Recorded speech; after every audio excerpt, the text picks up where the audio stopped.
하나님께서 우리를 붙들고 계시기 때문에 우리는 망하지 않습니다. 반드시 하나님께서 우리를 다시 세워 주실 줄로 믿습니다.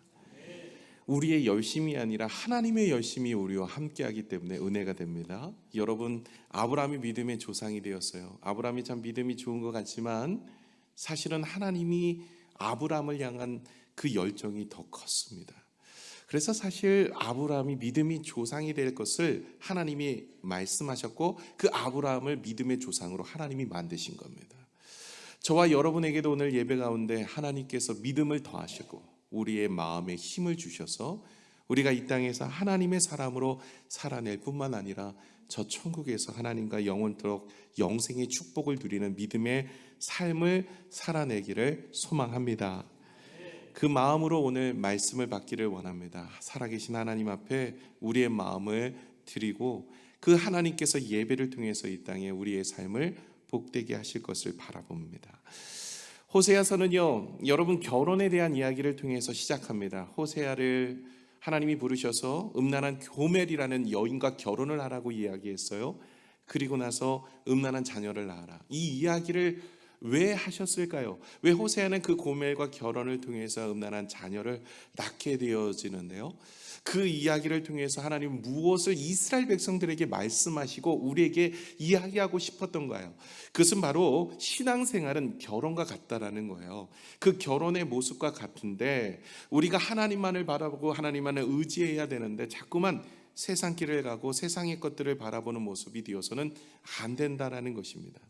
그래서 음란한 고멜, 그것은 이스라엘을 일컬어서 말하고 있는 것이고 호세아는 하나님에 대한 예표인데 그 하나님이 음란한 이스라엘, 우상을 숭배하고 우상을 따라 살아가는 그들을 끝까지 사랑하셔서 그들을 다시 이끌어내셔서 하나님의 놀라운 일들을 이루어 가실 것을 말씀하시는 것이 호세아서입니다.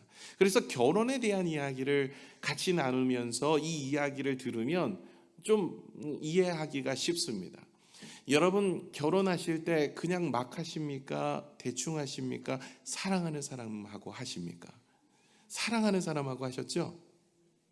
아닌가요? 대답이 시원치 않아요. 여러분 사랑하는 사람과 결혼하잖아요. 이 사람하고는 평생 같이 가겠다. 그러면서 함께 결혼하실 때 결혼식을 올립니다. 결혼식을 하시면서 혼인 서약서를 작성을 하기도 하고 또 하나님 앞에 혼인 서약식을 통해서 결단을 합니다. 그럼 주례사가 또 목사님이 되시든 누가 되시든 간에 이렇게 이야기하죠. 한 사람과 한 사람이 만나서 평생 서로 사랑하기를 서약하십니까?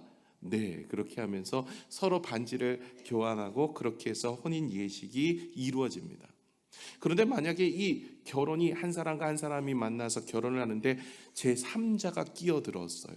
그럼 세 명이 아름다운 가정을 이룰 수 있을까요? 없을까요? 없지요.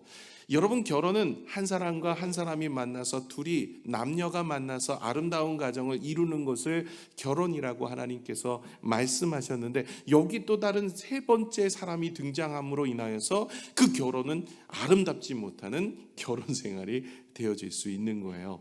그래서 신앙도 마찬가지입니다. 하나님과 우리가 언약의 관계, 다시 말해 남녀가 만나서 결혼의 관계처럼 이제는 내가 하나님을 나의 하나님으로, 하나님은 내 백성으로 이렇게 삼으신 거예요.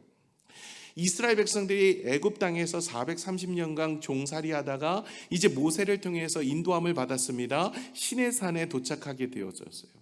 이제 2달 반 만에 시내산에 도착하고 시내산에서 이제 하나님을 만나서 하나님께서 내가 너를 내 백성으로 만들겠다. 그리고 너는 나의 하나님이 될 것을 너희가 원하느냐? 아멘으로 다 이렇게 화답을 했어요. 그래서 거기서 언약식을 하신 거예요. 언약의 예표로 언약식을 한 겁니다. 그 예표의 언약식이 바로 10계명을 통해서 이 계명을 지키는 자에게 하나님이 주시는 축복이고 은혜임을 말씀하고 있는 거죠. 그래서 여러분 10계명을 보면 이 언약식의 서약한 내용하고 비슷해요. 1계명부터 4계명까지는 하나님을 사랑하는 계명이고 5계명부터 10계명까지는 내 이웃을 사랑하는 계명의 모습인데 1계명 한번 볼까요? 10계명의 제1계명입니다. 한번 읽겠습니다. 시작. 너는 나 외에는 다른 신들을 내게 두지 말라. 아멘. 여러분 혼인 관계를 생각하면서 이 이야기를 풀어보시면 쉽습니다. 한 남자가 한 여자, 다시 말해 내 아내 혹은 남편, 이 사람만 보고 살아야 돼요.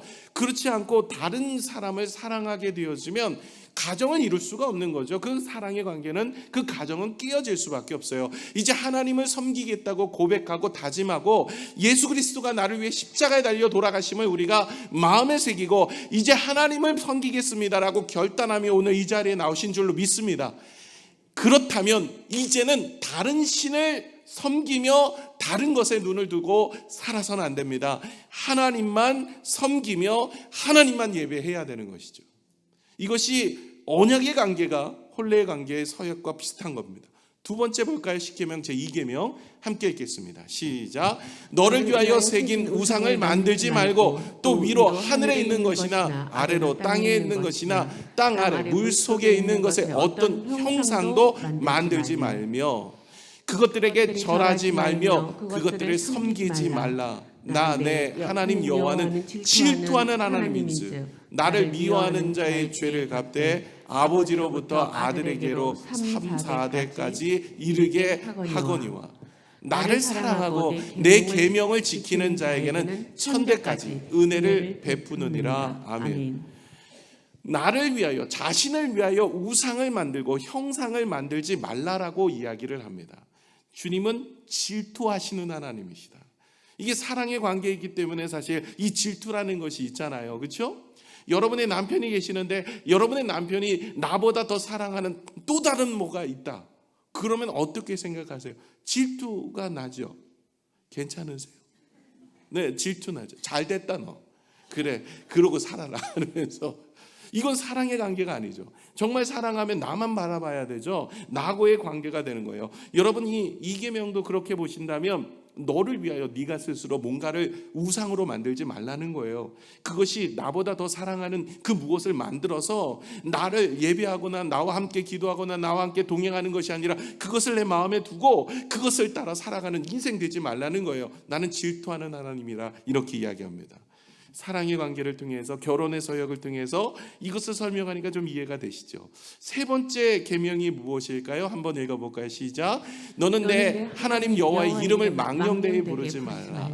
여기서 이 망령되이 부르다라는 것은요, 그냥 여호와 하나님이라는 말을 이렇게 부르지 마라, 막 헛되이 부르지 마라 이런 뜻이 아닙니다. 헛되이 쓸데없이 함부로 아무렇게나 거짓되이 부르거나 사용하지 말라. 그 말에 대한 부분을 이야기하는 것이 아니라 여호와 하나님의 이름이 망령되이 살지 말라는 거예요. 하나님의 영광을 위해 살아야 되는데 우리가 하나님을 나의 하나님이라고 부르면서도 거짓되게 그렇게 하나님이 나의 하나님이 아닌 것처럼 살아가는 인생이 되지 말라는 것입니다. 하나님의 백성으로 합당한 자가 되라는 것이죠. 그래서 하나님과 함께 동행하며 주님의 백성으로 살아내라 이 얘기를 하고 있는 거예요. 여러분, 가족이 함께 가정을 이루게 되면 남편은 아내를 위해 살아갑니다. 또 아내는 남편을 위해 살아가고 자녀를 위해 살아갑니다. 이것과 마찬가지입니다. 이제 우리가 하나님의 백성이 되어지면 하나님의 이름을 영광대에 돌리며 살아가는 인생으로 사셔야 돼요. 무엇을 하든지 하나님의 영광을 위해서 하는 거예요. 먹든지 마시든지 무엇을 하든지 우리가 일을 하든 자녀를 양육하든 어떤 일을 하든지 간에 하나님의 이름을 영광대에 불러가며 그 이름을 드러나는 일에 우리가 힘쓰는 모습, 바로 가족들도 자기가 혼자서 잘 먹고 잘 살자고 일하는 것도 아니고 가족 모두가 다 함께 행복하고 즐겁고 복되게 우리가 헌신하면서 살아가는 것이 바로 가족이라는 것이죠. 4계명 한번 볼까요? 우리 같이 읽겠습니다. 시작. 안식일을 기억하여 거룩하게 지키라. 안식일이 어느 날입니까? 이 하나님께서 세상을 6일간 창조하시고 7일째 되는 날을 안식하셨어요. 이를 기념하여서 7일 날 우리가 하나님을 예배하는 겁니다. 이것이 바로 안식일이에요. 여러분, 우리가 하나님으로부터 받은 것이 바로 이것입니다. 어찌 보면은 이 계명에 대한 것은 에덴 동산의 그 모든 실과는 너희가 먹을 수 있지만 선악을 알게 하는 실과와 생명나무의 실과는 절대 먹어서는 안 된다라는 아담과 하와에게 말씀하신 계명과 같이 오늘 우리가 지켜야 될 말씀들도 이런 이야기들입니다. 하나님과의 결혼의 관계, 하나님과의 혼례의 관계, 하나님과의 가정을 이루어서 언약의 관계, 이제 예수 믿게 되었으면 하나님이 나를 창조하셨다는 것을 믿고 우리가 그 창조를 기념하며 하나님께 예배하는 거예요. 내가 이제까지 살아온 것은 내 힘과 능력과 지혜로 산 것이 아니라 하나님이 나를 창조하셨고 가정을 이루게 하셨고 일에서 일터를 주시고 우리가 그 일들을 감당할 수 있도록 능력도 주시고 건강도 지켜주시고 모든 것 하나님이 주셨다. 이 고백이 바로 안식일을 거룩하게 지키는 자의 믿음의 고백인 거예요.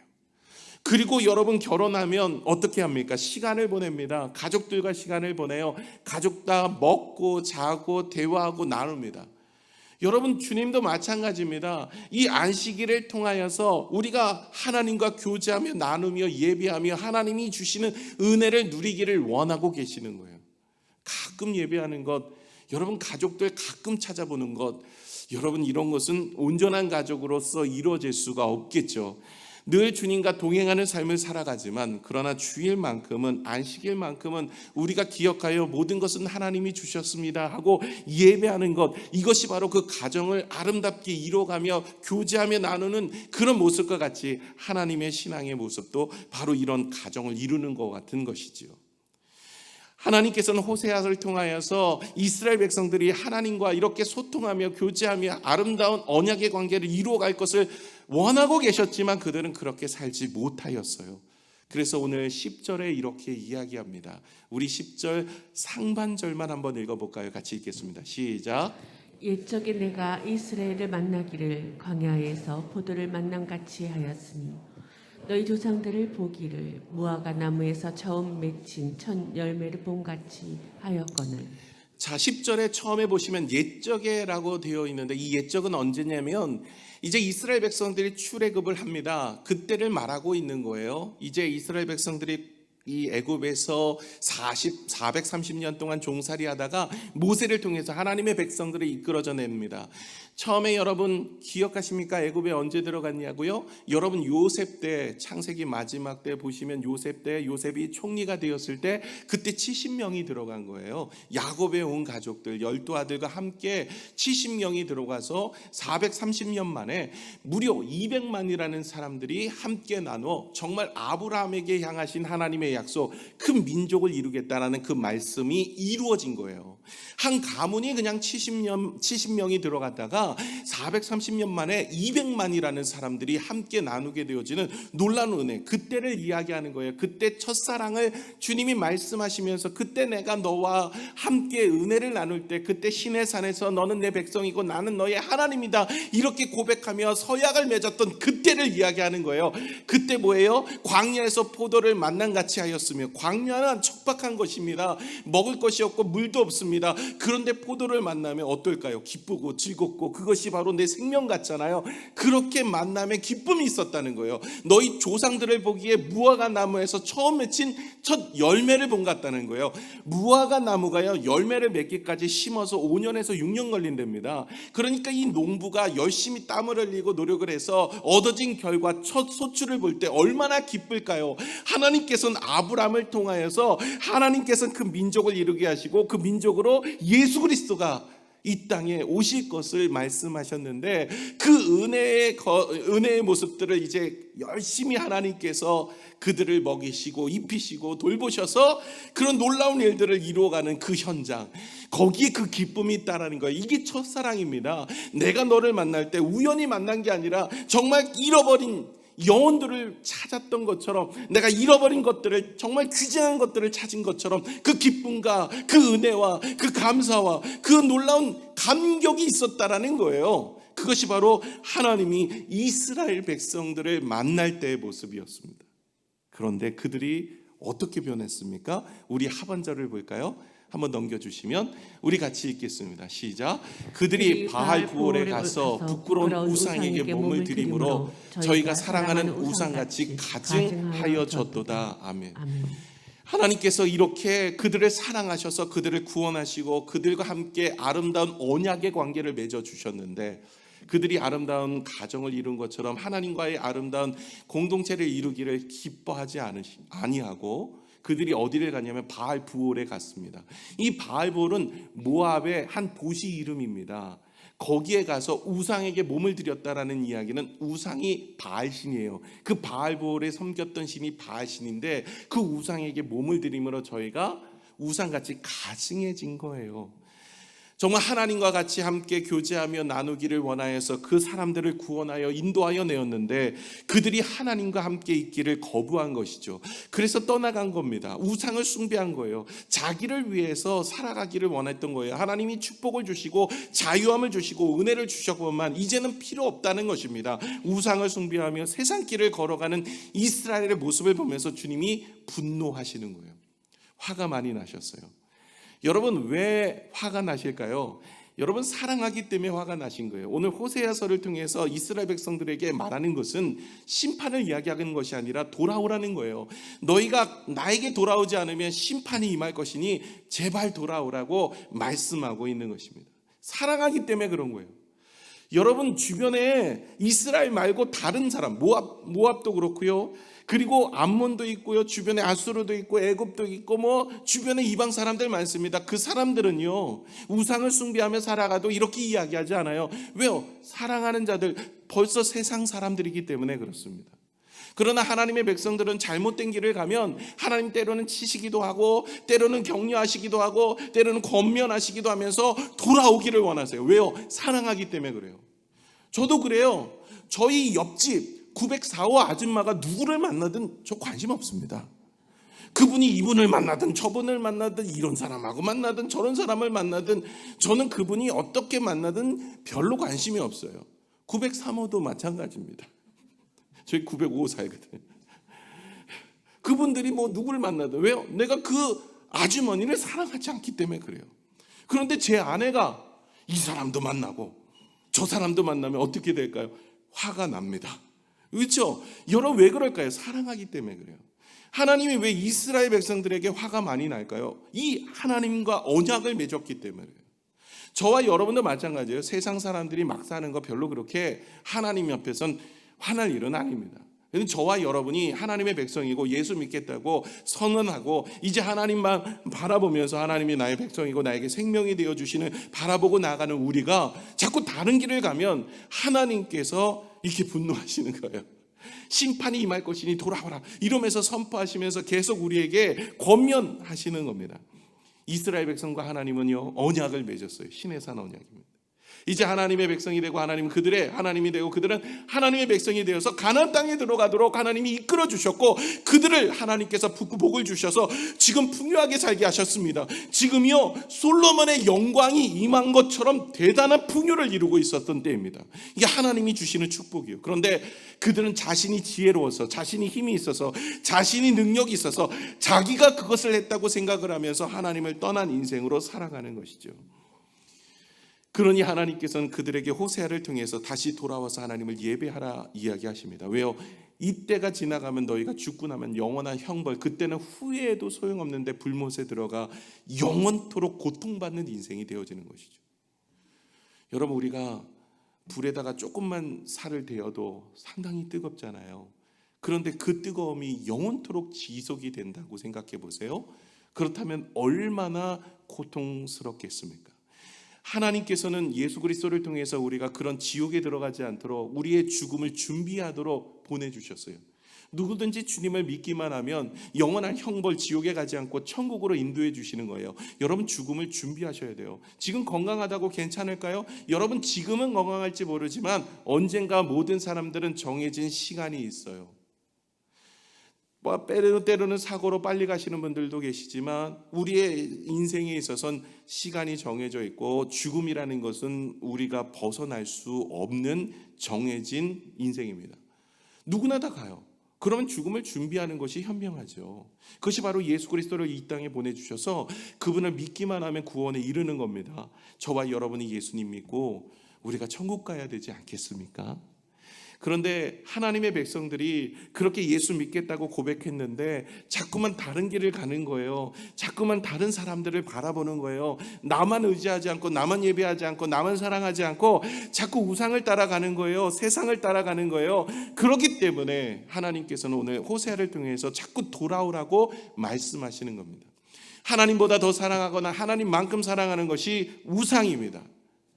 여러분 마음속에 어찌 보면 지금도 우상 하나씩 가지고 살고 있지는 않으십니까? 사실 오늘 말씀을 제가 준비하고 또 강단에 올라오기까지 저는 기도를 많이 했습니다. 왜냐하면 제가 말씀을 강단에서 선포한다고 제 마음에 우상이 없느냐? 그렇지 않더라고요. 제 마음에 말씀을 준비하면서 이 말씀이 그냥 호세아 시대 때 북이스라엘 이야기라고 생각하지 않고 나에게 주시는 말씀이라고 생각할 때, 나에게, 여러분에게, 나에게 말씀하시는 이런 이야기가 내 이야기라고 생각할 때 제 마음에 하나님만큼 사랑하는 것들이 생겨나기 시작했습니다. 기억나게 되어지고 지금 제 마음에 그 마음이 있었던 것을 발견하게 되었어요. 내가 믿음이 좋았다고 생각했습니다. 그래도 적어도 목회자니까 날마다 말씀 묵상하고 말씀을 전하고 기도를 하고 그러기 때문에 괜찮다고 생각했었는데 이 말씀을 준비하면서 제 자신을 돌아보니까 저는 형편없는 사람이었습니다. 사실 강단에 올라올 때도 두렵고 떨리는 마음으로 올라왔습니다. 하나님께서 내 마음을 아시고 치시면 어떨까? 저는 사실 죄인 중에 죄인이고 괴수 중에 괴수라는 바울의 고백처럼 말씀을 가까이 하면 할수록 내 마음속에 우상이 어떤지가 드러나는 거예요. 하나님보다 더 사랑하거나 하나님만큼 사랑하는 그 무엇이 내 안에 있더라고요. 그래서 회개했습니다. 하나님, 이것을 깨트려 이제 하나님만 바라보게 하여 주옵소서. 다른 사람에게 보여지지 않는다고 하나님 앞에 숨겨지지 않습니다. 우리의 마음에 여전히 이 죄악이, 내 안에 우상이, 내가 하나님보다 더 사랑하는 것이 있다면 오늘 이 예배도 하나님이 기뻐하지 않으실 거거든요.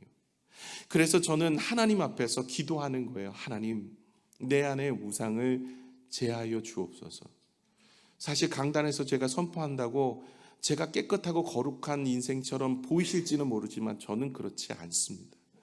제가 이런 모습으로 여러분에게 이 말씀을 선포할 수 있을까? 이런 생각으로 올라왔어요. 그러면서 이 말씀이 곧 저의 말씀이고 여러분의 말씀이고 우리가 같이 한번 노력해보자, 이런 마음으로 올라왔습니다. 여러분, 우리 하나님 앞에 정말 하나님만 사랑하고 하나님만 의지할 수 있는 저희들 되었으면 좋겠습니다. 주 예수보다 더 귀한 건 없네. 세상의 명예와 부귀와 영광보다 주 예수보다도 귀한 건 없네. 우리 찬양했잖아요. 이 찬양하는 모습을 따라 살아가는 것이 바로 하나님의 이름을 망령되이 부르지 않는 모습입니다. 고백은 그렇게 하면서도 내 삶은 우상을 가지고 살아가는 것이야말로 하나님의 이름을 망령되이 일컬으며 살아가는 그런 모습인 거죠. 십계명이 제3계명처럼. 저와 여러분이 오늘도 하나님을 사랑할 수 있는 마음 달라고 기도하고 힘썼으면 참 좋겠습니다. 이렇게 이스라엘 백성들은 하나님을 섬기면서도 다른 것들을 섬기며 우상을 따라 살아가는 그들에는 지금 부족함이 없어요. 솔로몬의 영광이 지금 재현되고 있거든요. 그러니까 자기가 잘 믿고 있다고 생각하는 거죠. 자기의 신앙이 괜찮다고 생각하는 거예요. 우리는요, 일이 잘 풀리고 건강하고 아무 문제가 없으면 자기가 잘하고 있다고 생각해요. 그렇죠? 지금 이스라엘 백성들도 그런 환경입니다. 지금 여로보암 2세 때거든요. 솔로몬의 영광이 재현될 때입니다. 가장 잘 나갈 때예요. 가장 좋을 때입니다. 가장 풍요로울 때예요. 그러다 보니까 이들이 자기가 잘하고 있다, 내 신앙생활 괜찮다, 이렇게 보고 있는 거예요. 근데 절대 그런 것이 아니죠. 하나님이 오래 참고 있었던 거죠. 이런 일들이 지속되니까 호세아를 통해서 하나님이 보내서 말씀하십니다. 이제 내가 너희를 떠날 것이다. 그러면 내 영이 떠나는 인생 어떻게 되는지 알겠느냐, 이러면서 말씀하시는 내용이 11절에서 14절까지 내용이에요. 자, 11절 같이 읽어볼까요? 시작. 에브라임의 영광이 새같이 날아가리니 해산하는 것이나 아이 베는 것이나 임신하는 것이 없으리라. 에브라임의 영광이라는 이야기를 보시면 에브라임의 영광이 뭔지를 아셔야 되잖아요. 에브라임은 요셉의 둘째 아들입니다. 그죠? 한 지파의 이름이기도 합니다. 여러분, 야곱에게는 13명의 자녀가 있었어요. 12명은 아들이고 1명은 딸입니다. 디나라는 딸입니다. 그런데 12명의 아들이 있는데 그 중에 마지막에서 두 번째가 누구예요? 요셉입니다. 근데 지파 중에 요셉 지파가 없잖아요. 근데 요셉 지파가 둘로 나눠져요. 하나는 므낫세, 하나는 에브라임입니다. 요셉의 두 아들이 있는데 첫째 아들이 므낫세요, 둘째 아들이 에브라임이에요. 근데 이 에브라임에게 갑절의 축복을 줘요. 장자의 축복을 줘요. 왜냐하면 야곱이 그렇게 하였어요. 창세기 48장 19절을 한번 읽어볼까요? 창세기 48장 19절이 있습니다. 시작. 그의 아버지가 허락하지 아니하며 이르되 나도 안다. 내 아들아 나도 안다. 그도 한 족속이 되며 그도 크게 되려니와 그의 아우가 그보다 큰 자가 되고 그의 자손이 여러 민족을 이루리라 하고. 아멘. 이제 야곱이 죽을 날이 다 되어서 요셉이 그의 두 아들을 데리고 가서 아버지 야곱에게 축복을 받으는데 오른쪽에 장자가 와서 장자의 갑절의 축복을 받거든요. 그래서 오른쪽에 므낫세, 왼쪽 에브라임을 이렇게 세웁니다. 그 요셉이 아버지 야곱 앞에. 그랬더니 야곱이 오른쪽에 므낫세의 장자의 축복을 주는 게 아니라 엇겨서 줍니다. 그러니까 요셉이 아버지, 이 아들, 오른쪽에 있는 아들이 장자입니다. 므낫세입니다. 라고 얘기하면 나도 안다, 나도 알아.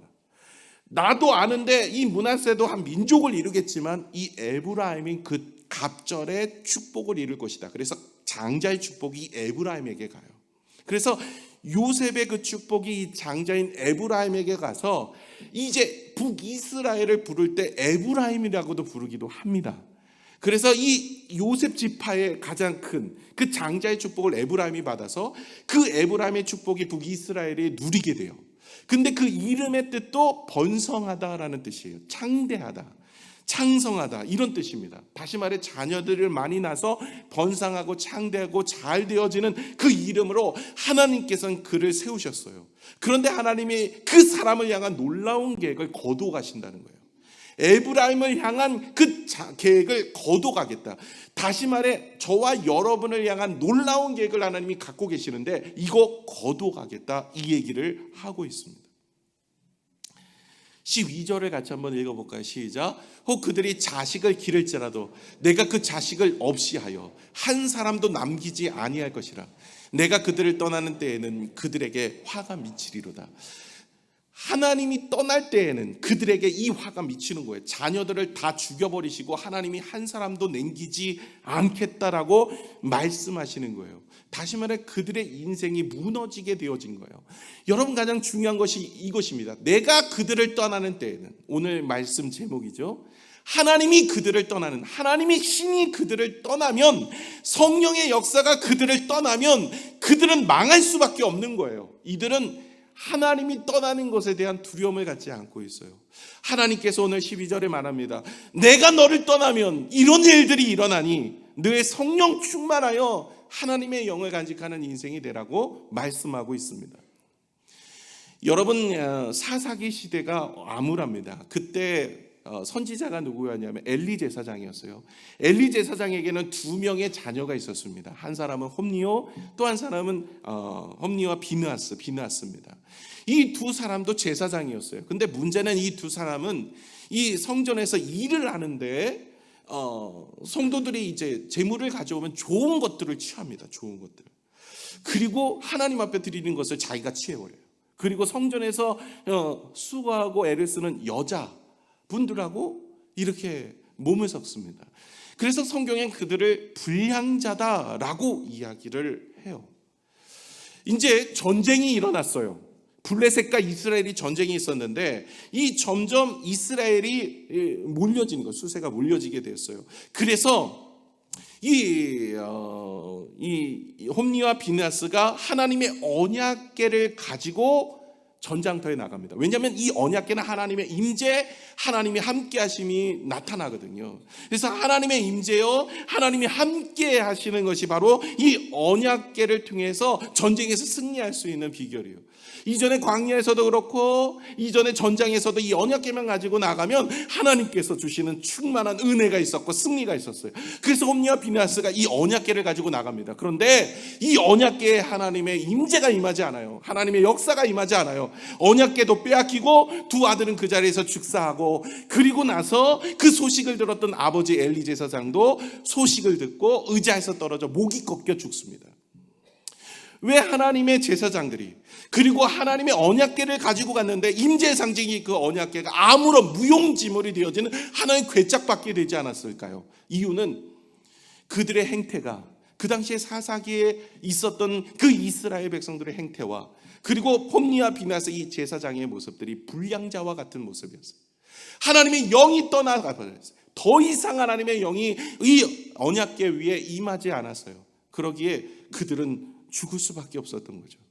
저와 여러분도 마찬가지예요. 성령이 내 안에 있지 않으면 우리는 성도의 삶으로 하나님의 권능을 잊고 살아갈 수 있는 인생이 되지 못합니다. 여러분, 사도행전 1장 8절에 뭐라고 얘기합니까? 오직 성령이 너에게 임하시면 너희가 권능을 받고, 하나님의 권능은요, 성령이 임하고 나여질 때 성령 충만의 권능과 은혜가 우리 가운데 있는 거예요. 그런데 성령을 소멸해버렸어요. 더 이상 성령을 의지하지 않아요. 성령이 내 안에 계시는 것처럼 행동하거나 살거나 예배하거나 기도하거나 말씀을 묵상하지 않아요. 그런 인생이 되어지니까 내가 예배를 드리고 기도를 하고 있어도 아무 일도 일어나지가 않는 거예요. 성도의 삶을 살아낼 수가 없는 겁니다. 하나님의 영이 떠나가 버렸어요. 여러분, 우리가 이걸 경계해야 됩니다. 그리고 이걸 주의하셔야 돼요. 하나님, 내가 성령 충만하게 하여 주옵소서. 하나님의 영인 성령을 소멸하지 않도록 하나님 우리를 붙들어 주옵소서. 여러분, 하나님의 성령의 불이 소멸하면요, 어리석은 다섯 처녀, 그 마태복음 25장에 나오는 다섯 처녀는 혼인잔치에 들어가는데, 또 다섯 처녀는, 미련한 다섯 처녀는 이 자기의 등잔에 그 성령의 불이 꺼진지도 몰랐어요. 그 기름이 다 없어진지도 몰라요. 졸며 자고 있어요. 그러다 보니까 그 혼인잔치에 들어가지 못하였다라고 이야기합니다. 저와 여러분이 오늘 이 말씀을 들으셔야 돼요. 우리의 마음속에 하나님, 내 안에 성령 계십니까?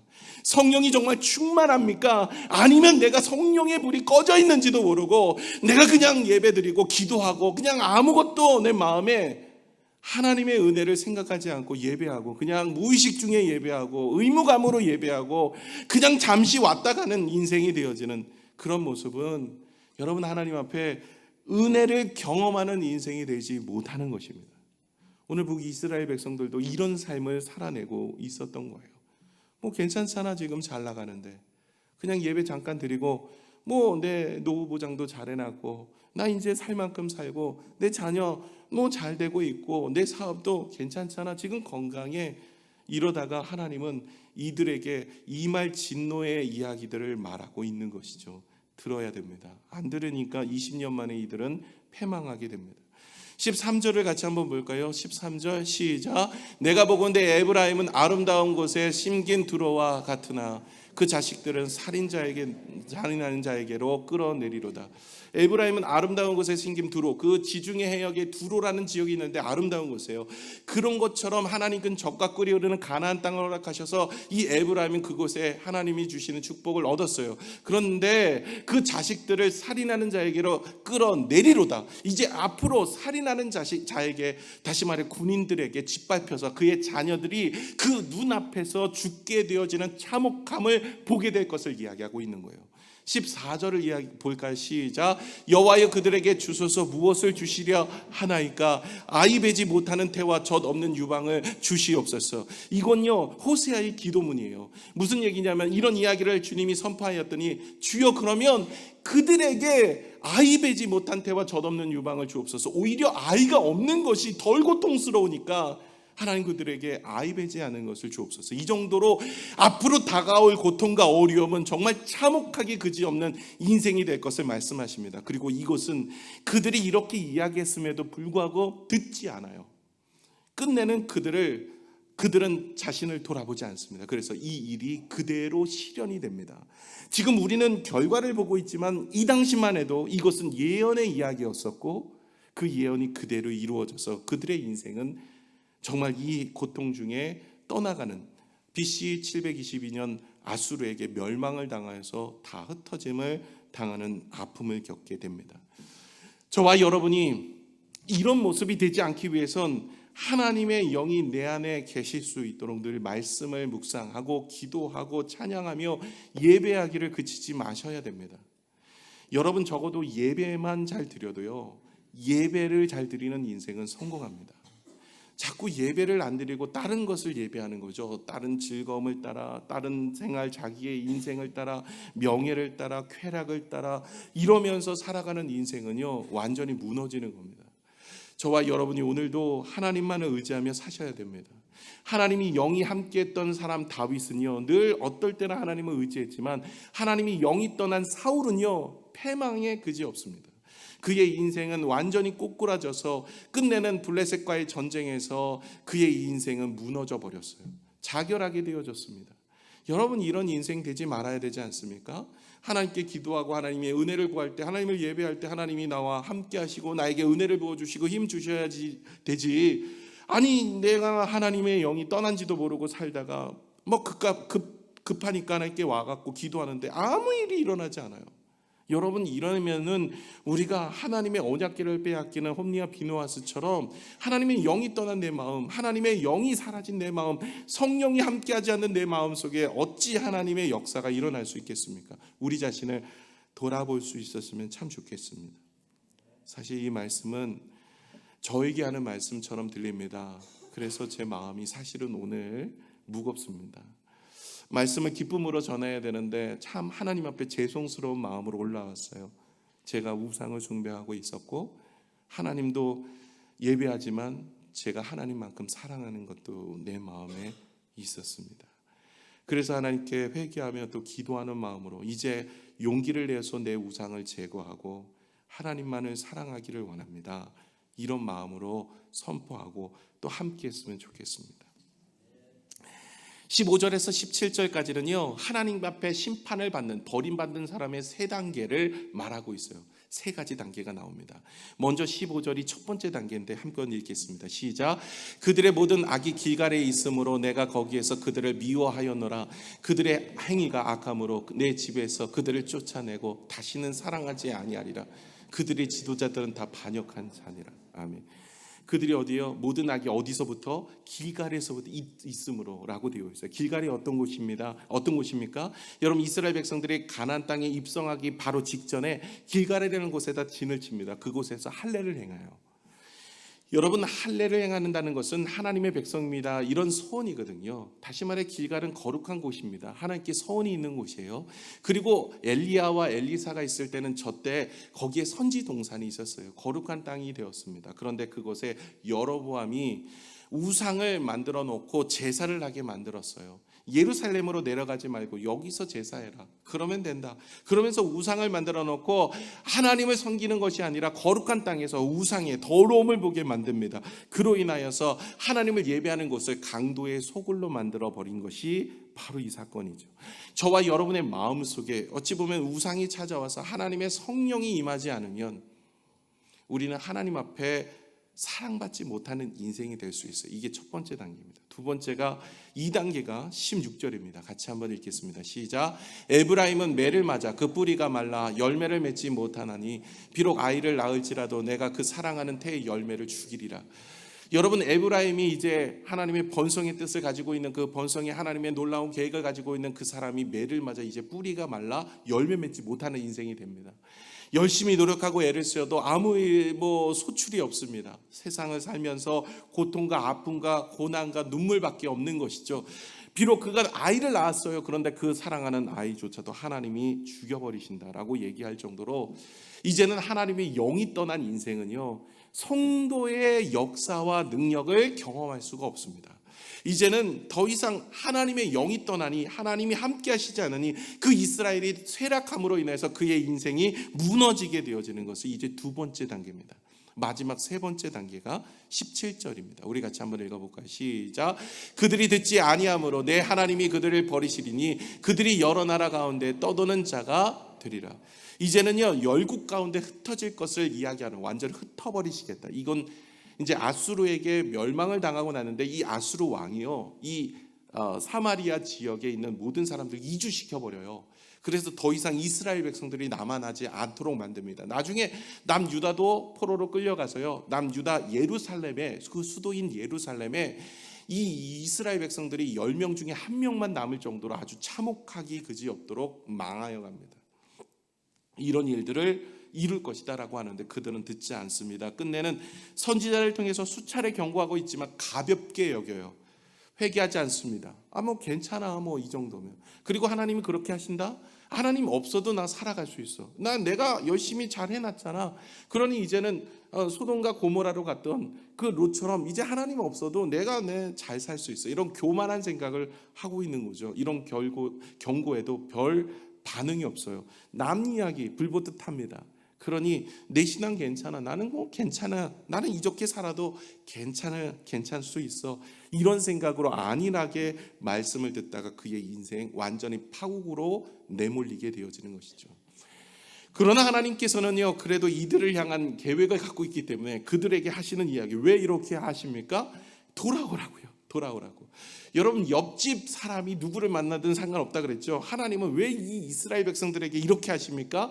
돌아오라고요. 그래서 다시 돌아와 70년 만에 돌아 그들이 주님 앞에 하나님의 은혜를 경험하는 믿음의 모습으로 살게 되어지는 것을 주님께서는 그들을 통해서 일하고 계십니다. 하나님은요, 우리를 심판하는 게 목적이 아닙니다. 하나님은 언약 백성들은, 하나님과의 믿음을 간직하고 하나님의 백성들은요, 하나님께서 때로는 어렵게 만들고 문제 있게 만들고 힘들게 만드는 이유도 다시 돌아와서 예배 잘 드리고 하나님 의지하여서 영원한 형벌 가운데 들어가지 말고 천국에서 영생을, 축복을 누리기를 원하고 계시기 때문에 그렇습니다. 저와 여러분 마음속에 우상이 있습니까? 죄악이 있습니까? 그것이 하나님과 우리를 멀어지도록 만드는 것입니다. 이거 빨리 제거하셔야 됩니다. 그리고 하나님만 사랑하시는 믿음의 모습이 되셨으면 참 좋겠습니다. 신앙생활 하시는 분 중에 안타까운 모습이 있는 분들이 있어요. 어떤 신앙생활을 하시는 분들이 안타깝냐면 소 잃고 외양간 고치는 신앙생활 하는 분들이 있어요. 소가 떠나가고 나서 그제서야 비로소 외양간을 고칩니다. 얼마나 아프고 고통이 찾아옵니까? 여러분, 그러기 전에 우리가 주님 앞에 나와서 잘 예배하고 하나님만을 의지하여서 하나님이 주신 축복 누리며 살아가는 저와 여러분의 삶이 되시기를 축원합니다. 기도하겠습니다.